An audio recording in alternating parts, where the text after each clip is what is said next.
یہ course state board Jammu و کشمیر کے پڑھنے والے تمام طلباء و طالبات کے لیے ہماری ویب سائٹ urdunotes.com نے تیار کیے ہیں۔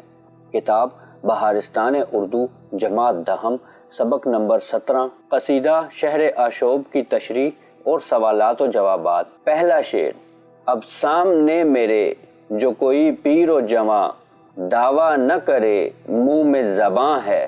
تشریح: مرزا محمد رفیع سودا قصیدہ شہر آشوب کے اس شعر میں فرماتے ہیں کہ میں نے ہر قسم کی قوت گویائی دیکھی ہے، اس لیے میرے سامنے اب کوئی اپنی قوت دکھانے کے لائق نہیں رہا ہے کہ اس کے منہ میں زبان ہے۔ اب جو کچھ کہنا ہے وہ میں ہی کہہ دوں گا کیونکہ دوسروں میں زبان نہیں ہے۔ دوسرا شعر: میں حضرت سودا کو سنا بولتے دیکھا، اللہ رے کیا نظم بیاں ہے۔ تشریح: مرزا محمد رفیع سودا قصیدہ شہر آشوب کے اس شعر میں فرماتے ہیں کہ میں نے اپنے اندر کے شاعر کو بولتے ہوئے سنا جو کہتا ہے کہ تمہاری نظم کا انداز بیاں کتنا دلکش اور نرالا ہے۔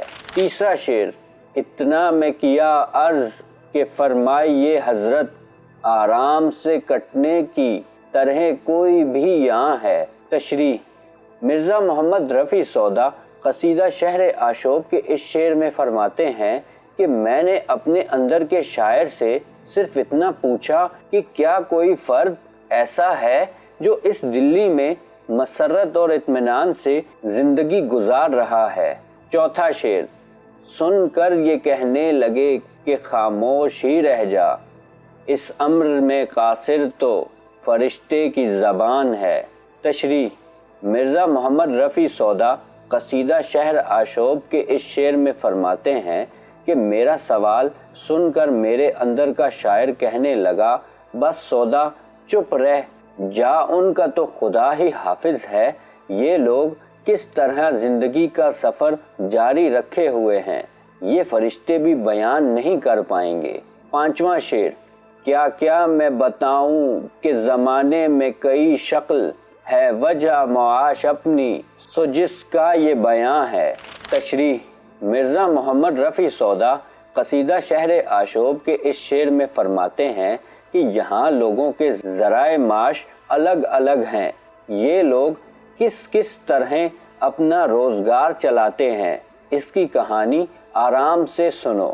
چھٹا شعر: گھوڑا لے اگر نوکری کرتے ہیں قصوں کی، تنخواہ کا پھر عالم بالا پہ مقام ہے۔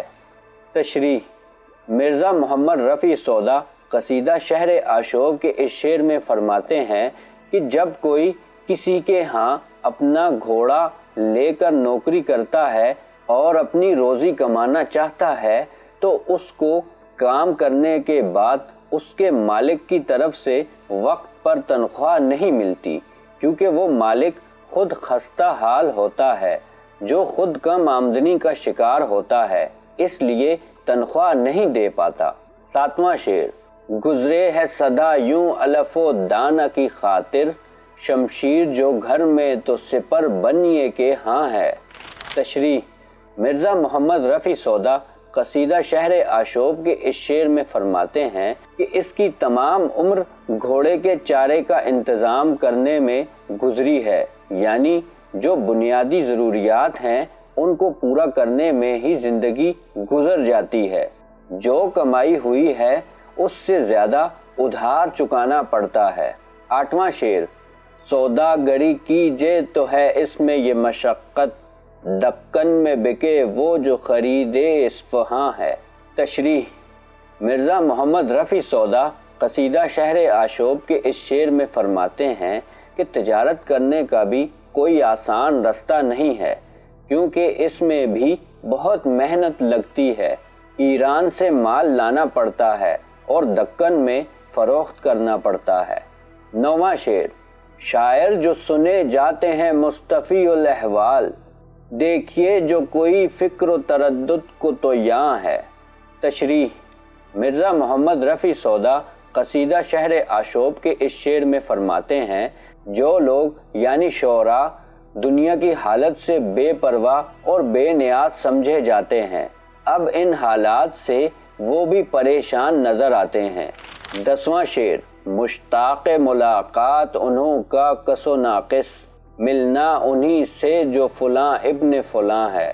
تشریح، مرزا محمد رفیع سودا قصیدہ شہر آشوب کے اس شعر میں فرماتے ہیں کہ ایک زمانہ وہ بھی تھا جب لوگ ان شعراء سے ملاقات کرنے کے لیے بےتاب ہوتے تھے اور شاعروں کو یہ پریشانی رہتی تھی کہ ان کو فلاں کے فلاں بیٹے سے ملنا ہے۔ 11واں شعر، گر عید کا مسجد میں پڑھیں جا کے دو گانا، نیت قطائے تہنیت خان زماں ہے۔ تشریح، مرزا محمد رفیع سودا قصیدہ شہر آشوب کے اس شعر میں فرماتے ہیں کہ آج حال یہ ہے کہ شعراء کو ہی امیروں کے دروازے کھٹکھٹانا پڑتے ہیں۔ اگر عید کی نماز بھی پڑھنے جاتے ہیں وہاں بھی یہی سوچتے ہیں کہ کس صاحب ثروت کا قطع لکھوں تاکہ کچھ رقم مل جائے۔ 12واں شعر، ملائی جو کیجے تو ملا کی ہے یہ قدر، ہوں 2 روپے اس کے جو کوئی مثنوی خواں ہے۔ تشریح، مرزا محمد رفیع سودا قصیدہ شہر آشوب کے اس شعر میں فرماتے ہیں کہ ملا کا بھی شعراء جیسا حال ہے۔ ہاں اگر وہ مثنوی کے چند اشعار پڑھیں تو 1-2 روپے مل سکتے ہیں۔ 13واں شعر، اور ماں خضر و اخوند کا اب کیا میں بتاؤں، یک کاسہ دال عدس و جو کی دونا ہے۔ تشریح، مرزا محمد رفیع سودا قصیدہ شہر آشوب کے اس شعر میں فرماتے ہیں کہ میں کیا بتاؤں ملا کا حال، دن بھر بچوں کو پڑھانے کے بعد ان کے دسترخوان پر صرف دال اور جو کی روٹی ہوتی ہے۔ 14واں شعر، دن کو تو وہ بیچارہ پڑھایا کرے لڑکے، شب خرچ لکھے گھر کا اگر ہنسا داں ہے۔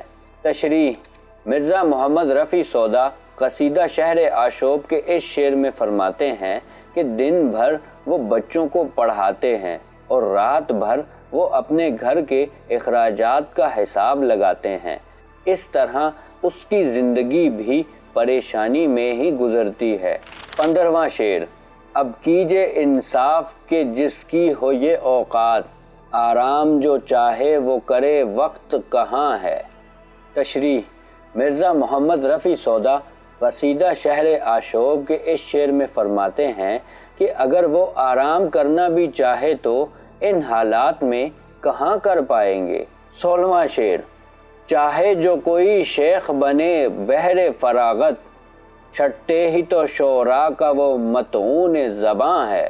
تشریح، مرزا محمد رفیع سودا قصیدہ شہر آشوب کے اس شعر میں فرماتے ہیں کہ اس حالت میں اگر وہ پیر و مرشد اور صوفی بزرگ بننا چاہے تو اس پر فوراً شعراء طنز کرنے بیٹھیں گے۔ 17واں شعر، تحقیق ہوا عرس تو کر داڑھی کنگھی، لے خیل مریدین گئے وہ بزم جہاں ہے۔ تشریح، مرزا محمد رفیع سودا قصیدہ شہر آشوب کے اس شعر میں فرماتے ہیں کہ جب شیخ کو معلوم ہوتا ہے کہ فلاں جگہ عرس ہے تو جلد سج دھج کر اپنے مریدوں کے ساتھ وہاں پہنچ جاتا ہے۔ 18واں شعر، ڈھولک جو لگی بجنے تو وہاں سب کو ہوا وجد، کوئی کودے کوئی رو دے کوئی نعرہ زنا ہے۔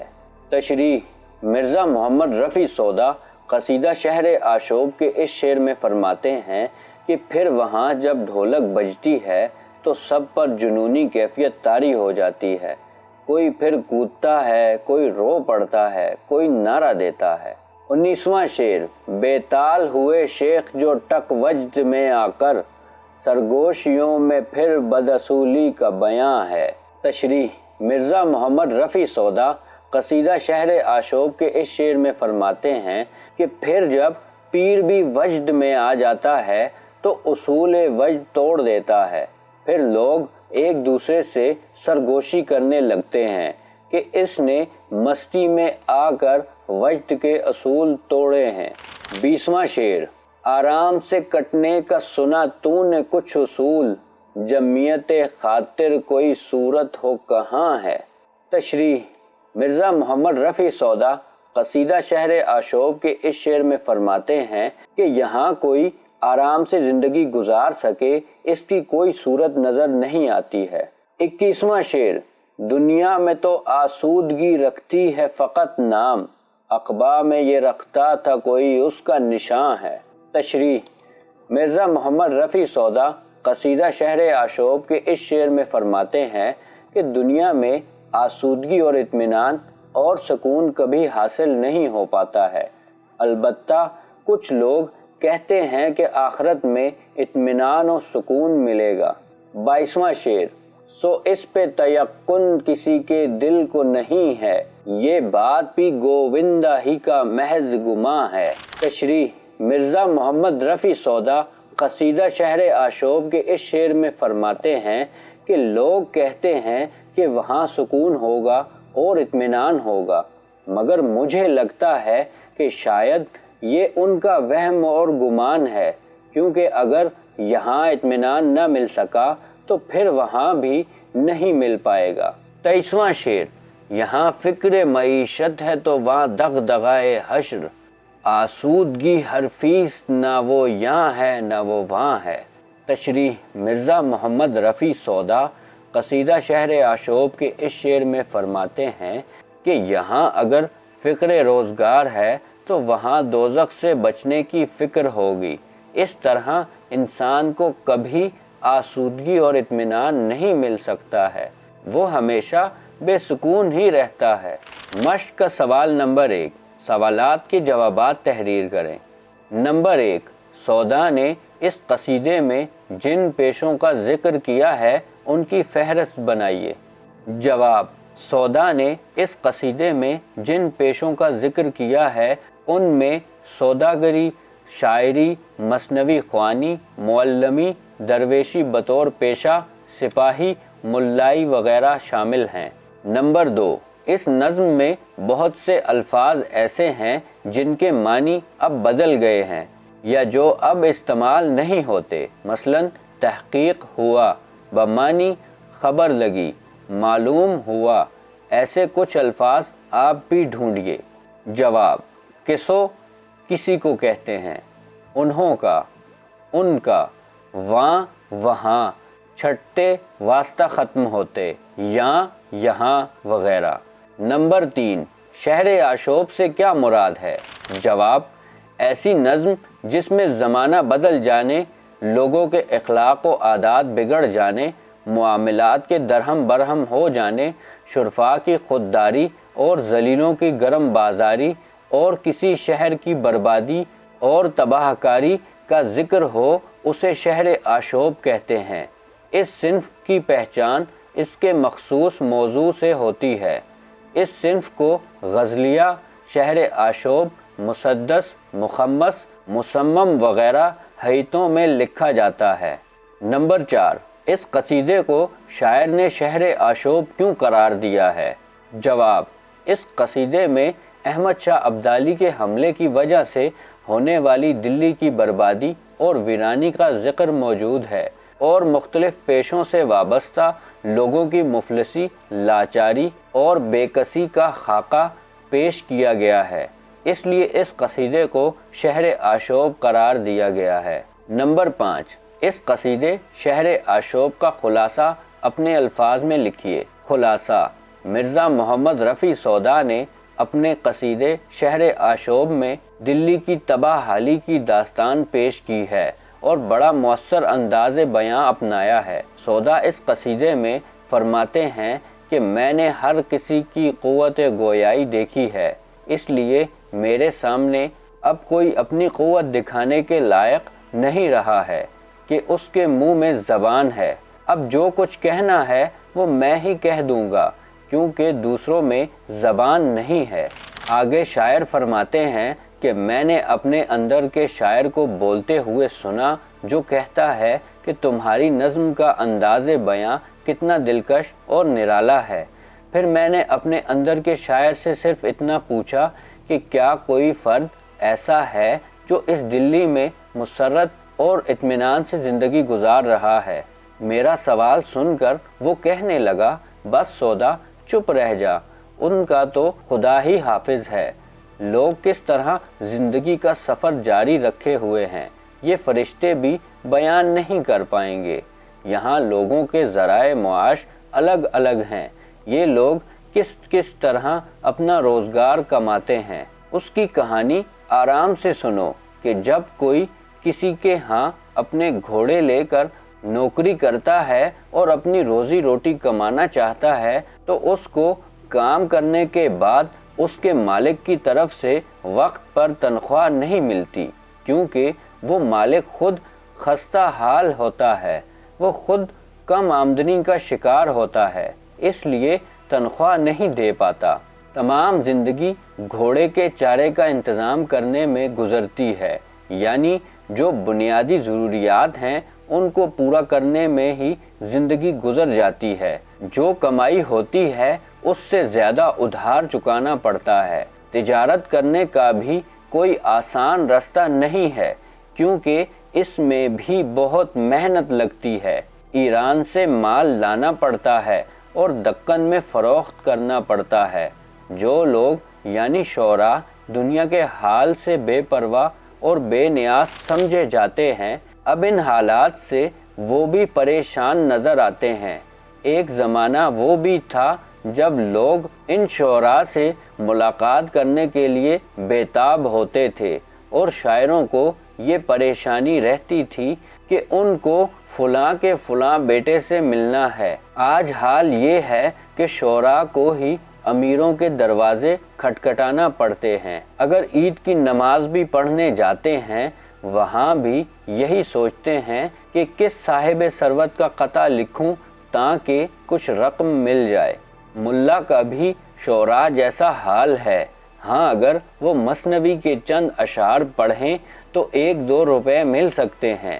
میں کیا بتاؤں ملا کا حال، دن بھر بچوں کو پڑھانے کے بعد ان کے دسترخوان پر صرف دال اور جو کی روٹی ہوتی ہے۔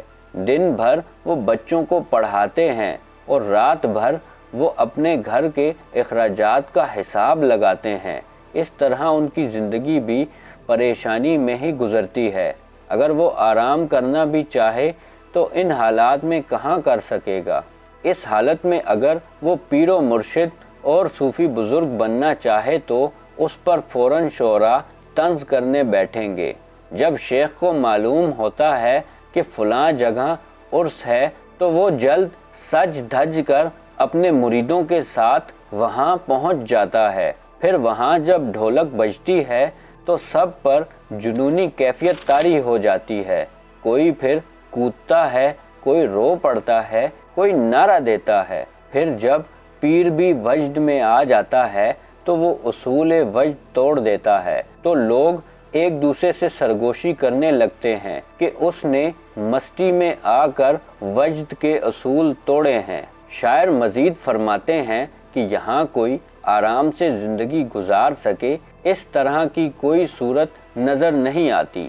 دنیا میں آسودگی اور اطمینان اور سکون کبھی حاصل نہیں ہو پاتا۔ البتہ کچھ لوگ کہتے ہیں کہ آخرت میں اطمینان و سکون ملے گا۔ شاید یہ ان کا وہم و گمان ہے، کیونکہ اگر یہاں اطمینان نہ مل سکا تو پھر وہاں بھی نہیں مل پائے گا۔ یہاں اگر فکر روزگار ہے تو وہاں دوزخ سے بچنے کی فکر ہوگی۔ اس طرح انسان کو کبھی آسودگی اور اطمینان نہیں مل سکتا، وہ ہمیشہ بے سکون ہی رہتا ہے۔ اس طرح کے تمام نصابی اسباق اور حل شدہ مشقوں کے لیے ہماری ویب سائٹ urdunotes.com پر وزٹ کریں۔